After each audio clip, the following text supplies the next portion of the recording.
All right. This was the first great debate that I had to give to in advance. And I hate because you I for it. wanted. Hey, I'm happy you loved it.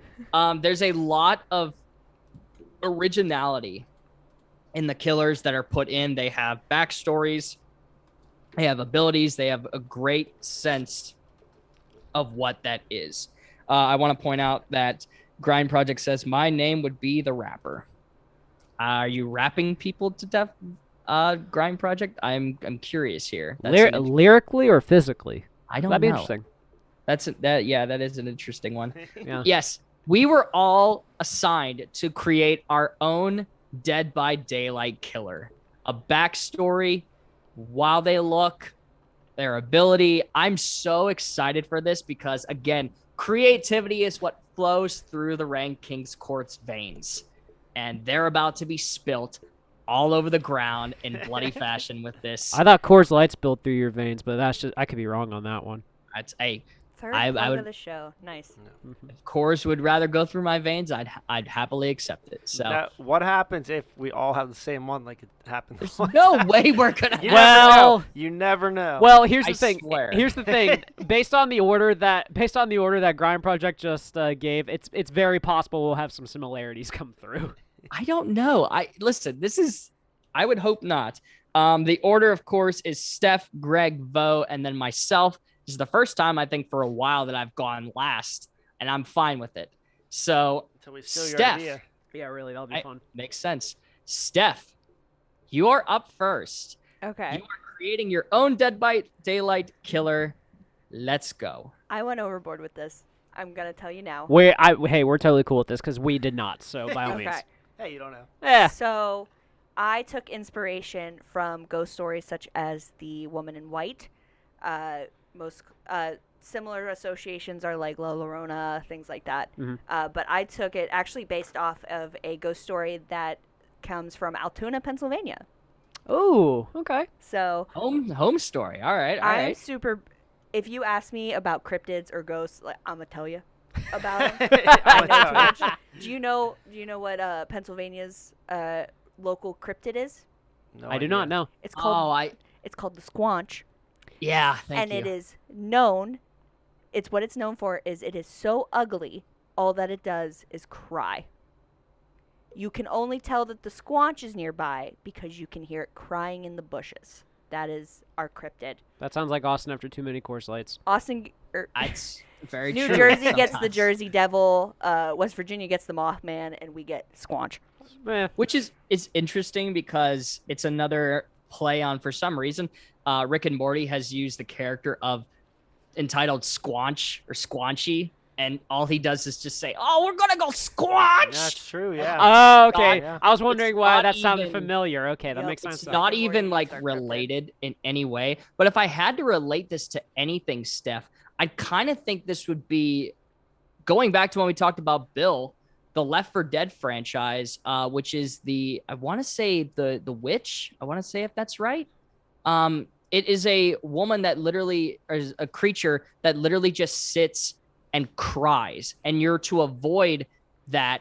If you startle it, it'll come right after you, and it's an instant down. You're comparing that to the Squanch and not to my OG killer? No. I'm just saying the aspect where you said all it does is cry. Yeah, all it does is cry. Yeah. That's what the that's Squanch what I'm is known going for. on. It's very ugly. You should look up a artist rendering for it. It's very funny. Oh, God. So anyway, my character would be called the Drowned. She appears as an average height woman in a white sheath dress, wet, clinging to her skeletal body. She has ragged, wet, long blonde hair covering parts of her face. She's pale white with blackened eyes, water stains coming down her face like tears, and her mouth is hung open in a permanent scream with which water occasionally trickles out, and she has no shoes on her feet. She's just barefoot. Okay.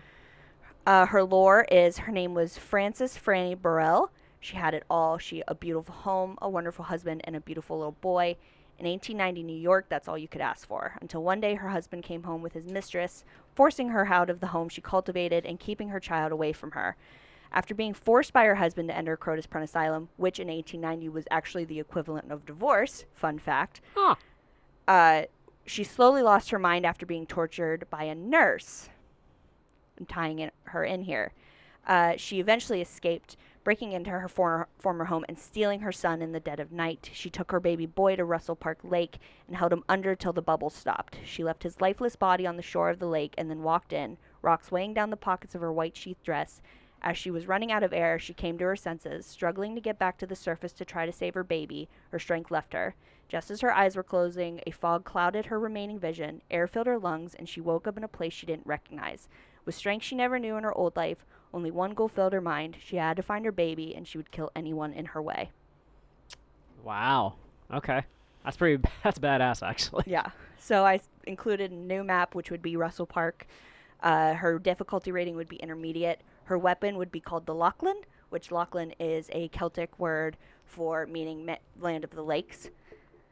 And it would be similar to Nemesis's tentacle whip, but it would be waterbenders from Avatar. She would have it in her hand, and it would whip out, and it would knock you. Her power would be called Thalassophobia, which is the fear of deep lakes. The drowned can leave a trail or pool of water similar to a survivor's scratch marks and Freddy's dream snare. This trail is barely visible to survivors, but the drowned can see its aura. If a survivor spends more than 5 seconds in the water of the drowned, they suffer from the exhausted status for 15 seconds and are visible to the drowned for 7 seconds. Her passive would be if the drowned is stunned by a pallet more than twice in a match, instead of having to destroy the next few pallets, they can phase and simply walk through it. This effectively destroys the pallet. Which there isn't a ton of perks that in the game that stop pallet stuns. I think there's only one, and it's a Bubba perk, and nobody wants to play Bubba because he's the fucking worst. I can't believe he wasn't on your list. But anyway, her perks would be If I Can't Have You, which you become obsessed with one survivor. If the obsession is hit by you, you gain a token. Once 3 tokens are collected, you can mori them without an offering. Very similar to a Michael Meyer perk, I believe. And then her next perk is No One Can. If a survivor is suffering from the exhausted status, they are unable to work on generators, totems, or heal other survivors until the status effect has ended. And then the final perk is Baby's Cry. The heartbeat and red stain of a killer appears in a different direction than the actual killer's presence, confusing survivors and driving them right into the killer. And that's my killer. So that's dope. I just want to throw that out there. Can we actually get a fucking hand? Can we get a hand for that? Like, honestly, guys, like Overboard, yes. I fucking love it, though. I didn't even ask for perks or anything, and she went right with that. That's her dedication. You asked for powers. Perks or powers. I asked for ability. Just the ability. Yeah. Well, but same. Doesn't matter. That I could mean, be a real overall, character, though. That sounds like it could be in the overall, game. Steph, that's the most creative I think someone has been in this aspect on the show, and for that, I got to give you a hand because that's honestly incredible. Like, I would play that killer in a heartbeat. So would I. Mm-hmm. Did I spell that right? ED. ED. Good job, Josh. That's for Josh. Presence of the I don't know why I misspelling. forgot the E there. It's been a long day. Yeah. It has been a long day.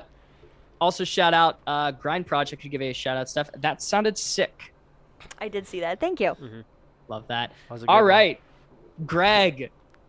I'm pumped for this. This is not going to be nowhere near as anything close to it. I did kind of give Steph my idea for it, and weirdly enough, it's very similar to what she kind of came up with, actually. So like, for the record, like, the way that I kind of based mine off of was I was trying to figure out a killer based off of a rare occurrence that happens every so often. And the reason this came to my mind, I don't know why, but it was leap year. So February 29th, how that happens probably every 4 years. 4 years? Yeah. Okay. So I looked on Wikipedia trying to figure out like folk traditions with it. And I came up and I saw the thing about how in Ireland and Britain it became a thing where women were able to propose to men on leap years. So every 4 years they were able to do that. So I came up with a horror concept based on that called The Bride. Like it. Ooh, okay. Go on. Okay. So I came up, her name is Rebecca O'Shaughnessy. Okay.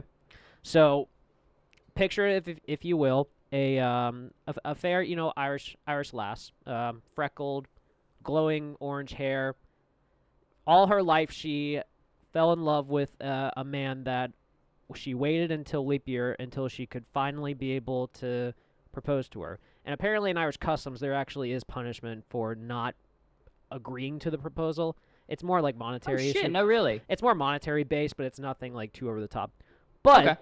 before she's able to get the chance to, the year beforehand, he actually marries a woman that she considers his rival, her rival, I should say. So during that time, she plans to get rid of his wife by being able to take him for herself on leap year.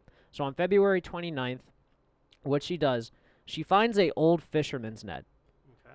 And there's a fisherman kind of like a net, because basically like there's a famous postcard with it where, like, as a joke, a woman gets a net over a man trying to like catch them for themselves on leap year. So they take that. Then she fashions a spear next to the net as well and attaches them. So in the middle of the night, she's wearing a white wedding dress with green gems on it. She kills her husband and then puts the net over him as a symbolic gesture to say, "You are mine now." Obviously, that doesn't go over so well. She is sentenced to death by being stoned. She is tied to a post in the middle of a courtyard, and as the stones are being cast upon her, she promises one day that she will find her love again. And obviously, right before she takes her last breath, she wakes up in the middle of the game. The fog has So, come. right. So my appearance of her, think of almost like a zombified version, obviously, but she still has the wherewithal. Like, her mind is still there. She has flowing orange hair. She's wearing a white dress that obviously is mucked up because stones were thrown at her, and the beatings all over her face from the stones as well. I don't know much about the abilities with regards to the game, so I kind of was trying to figure out something where, like, with the net, it affects male survivors, and with the spear side, it affects women survivors in a different way. So, like, male survivors, like, it can slow them down if they're hit with the net, and for the women on the spear side, it would essentially, I don't know, injure them in some sort of way or something. But that's what I came up with. Greg, you doubt yourself a lot with your creative outlook, my friend. That was pretty That good. was fantastic. I know. That I was liked good. it when he said Fucking it to me. I was hell, like, Greg. nice. Mm-hmm. Telling me that, oh, it's not that good. It's all right. Fuck, man. That was awesome. I love was that. good. I love the whole. I pictured almost like as she's proposing, like she's drinking an Irish Guinness. Like, I'm just loving it. I know you, like Irish Well, breakfast. maybe a little more gruesome, because I'm picturing her killing his wife and then Well, basically trying to say, and then basically like putting a net over him saying, "You are mine now." I Creepy. love that though, man. That's a good That's one. awesome. Congrats to that. Thank you. There's creative outlook flowing in the studio today, guys. I love it. Gleeful. I'm drinking Coors. I'm having a good time. Coors does make us happy. It's very true. That is true. Yeah, Forger says he loves the leap year story to it. Thank you. I appreciate Love it. it. Love it, man. It's very But- pagan, to be honest. That's what I was going for. I love it. Yeah. Now it's gonna go downhill. Oh, shut up. Let's go, Bo. What do you got, Vote? All right, so my killer, his name's gonna be Hank Hamilton. He's from the Hamilton family, who they're a bunch of farmers in a small town. Okay. And Hamilton, they make Alexander Hamilton? not Alexander Hamilton. They have pigs. They make ham, obviously. Obviously. So that's where the Hamilton comes in. But I love it. I love it, but dude. I love okay, it. but Hank Hamilton doesn't like his family's like view on life, their values. He doesn't want to be part of the farming family. So what's he do? He lets all the pigs loose. Lets all animals Ah. loose. So the family suffers. They lose all their money because they can't produce anything. So they shun him from the family. So then they kick him out of the family. He disappears for a couple years until one day he comes back. And he just murders the whole family because he's angry that they started the business back up. He's angry they shunned him from the family. So he comes back, and then he he's also, his look is like a scarecrow because he comes back to the farm and he watches over the farm so nobody else can start the business back up. Ooh. So his abilities, since he's a scarecrow, he has bird vision. So you can focus on any of the survivors. It like zooms in. You just follow it through. You see them running through the maps and everything. Okay. He's pretty stealthy because he's a scarecrow, so he can just stand still, just looks around. With the bird vision, you add both those together, and you have Hank Hamilton, the scarecrow. That would be a fantastic tracking killer. That's fun. Though, whether you know this or not, it's awesome. There are crows in the game Are there? that legitimately, like, if you go by, I'm assuming this is what it is, but if you go by a crow as the killer, it like kind of leans you more to where the survivors are. What if you could like see through the crows? That's what I'm That's what- saying. yeah, Like, that's what- you that'd can be see badass. through the Basically, eyes of the crow's vision. crows. There is a perk in the game that, like, if a survivor runs past a crow, it Mhm. alert you, but there's no like visual. They can be gone in instant, basically. So there's no visual to it really, and that would be awesome to be able to see through the Yeah, eyes like, of those crows. I'm They're just all over the map. Picturing like you're playing the game, you hear footsteps running, and it just zooms in, like, and you see them, the footprints, like in the dirt or wherever. The track map marks, is, yeah, that'd be cool. That'd be cool. No one thought this was going to be good when we walked in. And I am legitimately so proud and impressed of the team right here. This is amazing, guys. I'm surprised I didn't need any drugs for it either. So hey, bravo to me. That's very true, but we have Coors Light, which is always our drug of choice. So, all right, I love that, Bo. I love the Scarecrow.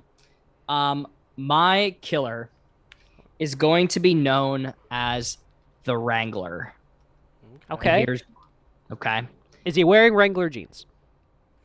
He's Brett. I knew Favre. somehow I knew that was going to be a question. He is wearing jeans, but I don't think they're Wrangler jeans. Okay. Not as stretchy. They're not as like stretchy. But the killer's name is known as Samuel Rowland. Okay. So picture New Orleans. All right. This guy literally is all up and about of basically living as kind of a hermit in the swamps and knowing everything that is going on for the talks of the town. But he makes friends. Surprisingly, he fits in with a lot of the, like, I'm trying to see if this is right or not. I don't know if it's crocodiles or alligators, but it's like of the gators that are in the swamps, and he learns how to train them Okay. so much that he sends them out for food, not knowing that these gators would come back with bodies that pollute the swamps. And everyone starts taking notice of people going missing, the swamps getting worse and worse, and just a rancid smell in the air. So what the townsfolk end up doing is they go to the swamp in an angry mob fashion. They hold him in the swamp water, pour gasoline in the water, and light it ablaze Jeez. to where he burns from the shock of everything that is going on. And he eventually succumbs to his wounds to where he is eaten by his own gators. The game then teleports him in. I love the concept of this character so much that I had this notion because I always wanted to just be creative outlook and just create a character of a killer just in general. But picture 6'6", lunky bastard, fast, but almost like fast to the point where like a man of his stature, like of muscle bound. So he's lumbering. Yes. Okay. Burned, torn overalls, boots with a flannel over or underneath it. His ability is, I just love this. He can call upon the spirits of gators to track down survivors to where a gator will bite a leg, not only wounding the survivor, but making notion to where that survivor is. so he can then follow the trail. The main weapon of his is actually a rope coated in barbed wire. Okay. I don't see that a lot in games, and I think just by hitting someone alone with a barbed wire covered rope alone would hurt, but also his what's the thing for it, Steph? Mori. The final Mori, yeah, is him wrapping it around the neck of the individual and pulling until it essentially pops. Oh, Pops right off, man. I love this aspect of it. Yes, the ability and everything would go along, the weapon of choice, and all he is trying to do is take back the soul that he rightfully lost. He believes, being that a hermit, that things just come out and are given to him. So he's tired of giving, in a sense, and just wants to take at this point. So his hope is that once he finds that true survivor, he'll be able to steal his soul and return to the living world. Spooky. Mm-hmm. So you basically just described Steve Irwin if he was born evil instead of wonderful. an evil Steve Irwin. I don't necessarily know if that's what it's. Oh man, but not an aspect. I drew a lot of inspiration for my love of the city of New Orleans and Louisiana and everything that goes along with it. There's a lot of point that I try to get more of like the boiler or something where, like, you know, instead of cooking shrimp, he just boils bodies and unwillingly serves them to people. But that kind of goes along with more or less the cannibal. So I veered away from that and went with someone completely, entirely crazy, bent on just being shunned and scared of the world. So there you have it, folks. There is the creativity that flows through the veins of Thoughts from the Bench. We all need therapy, folks. Yes, we do. Grind Project, I appreciate you. He says, damn it, Austin, that's a good one. Yeah. Yes, it is, fella. He doesn't know who to pick. He thinks they're all pretty good. It's going to be a tough one, man. I appreciate all the creativity and influence that went into this great debate. I think it's our best one yet, surprisingly. I think it's awesome. Now what we'll do is I'm going to grab another Coors. We're going to take a quick commercial break and be right back with our top 10 ranking of the evening.